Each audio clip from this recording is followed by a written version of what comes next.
കഴിഞ്ഞ തവണ പോസ്റ്റ് ചെയ്ത നാഗപടമാലയുടെ വീഡിയോയിൽ അതിൻ്റെ പെൻഡൻറ്റ് മോൾഡ് വെച്ചാണോ ഉണ്ടാക്കിയതെന്ന് ഒരാൾ ചോദിച്ചിരുന്നു. അല്ലാട്ടോ, അത് കംപ്ലീറ്റ് ആയിട്ടും ഹാൻഡ് മെയ്ഡാണ്.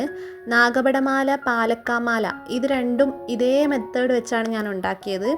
അപ്പോൾ ഇന്ന് ഞാനൊരു മാങ്ങാമാലയുടെ ഷേപ്പാണ് ഇവിടെ കാണിച്ചു തരുന്നത്. പ്രത്യേകിച്ചൊന്നുമില്ല, ക്ലേ നല്ലതുപോലെ കുഴച്ചെടുക്കുക, ഒരേ തിക്നെസ്സിൽ പരത്തുക. അതിന് വേണ്ടിയിട്ടാണ് 2 പേന അരികിൽ വെച്ചത്. ഇനി നമുക്ക് വേണ്ട പെൻഡൻറ്റിൻ്റെ ഷേപ്പ് ഒരു പേപ്പറിൽ വരച്ച് ഈ ക്ലേൻ്റെ മേലെ വെച്ചൊന്ന് ട്രേസ് ചെയ്തെടുക്കുക. ട്രേസ് ചെയ്യുമ്പോൾ ഒരുപാട് ഫോഴ്സ് ഉപയോഗിക്കരുത്, പതിയെ ചെയ്താൽ മതി. ജസ്റ്റ് ആ ഒരു ഷേപ്പ് മാത്രം കിട്ടിയാൽ മതി. എന്നിട്ട് എക്സസ് ആയിട്ടുള്ള ക്ലേ എല്ലാം ഒരു തെർമോക്കോൾ കട്ടർ ഉപയോഗിച്ച് പതിയെ കട്ട് ചെയ്തെടുക്കുക. അതിനുശേഷം നമ്മുടെ വിരലിൽ കുറച്ച് വെള്ളമാക്കിയിട്ട് ഇതിൻ്റെ എഡ്ജസ് ഒക്കെ ഒന്ന് സ്മൂത്ത് ചെയ്ത് കൊടുക്കുക.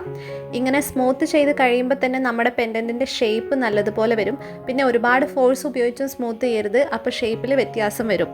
ഇനി സൈഡ്സ് മാത്രമല്ല, ഇതിൻ്റെ മേൽഭാഗത്ത് കൂടി ഇങ്ങനെ സ്മൂത്ത് ചെയ്ത് കൊടുക്കണം. അങ്ങനെ സ്മൂത്ത് ചെയ്യുന്നത് നമ്മുടെ ജ്വല്ലറിക്ക് ക്രാക്ക് വരാതിരിക്കാൻ നല്ലതാണേ. അത് കഴിഞ്ഞ് പെൻഡൻറ്റിൻ്റെ ഹോൾ ഇടേണ്ട ഭാഗത്ത് ഒരു സൂചി ഉപയോഗിച്ച് വളരെ പതുക്കെ ഒരു ഹോൾ ഇട്ട് കൊടുത്താൽ ഇവിടെ നമ്മുടെ പെൻഡൻറ്റ് റെഡി ആയിട്ടുണ്ട്. ഇനി ഇത് നല്ലതുപോലെ ഉണക്കാൻ ശ്രദ്ധിക്കുക. ഉണങ്ങിക്കഴിഞ്ഞതിന് ശേഷം മാത്രം പെയിൻ്റ് അടിച്ച് ജ്വല്ലറി ആക്കാം. അപ്പോൾ ഇന്നത്തെ വീഡിയോ യൂസ്ഫുൾ ആയെന്ന് വിചാരിക്കുന്നു. അടുത്ത വീഡിയോയിൽ കാണാം.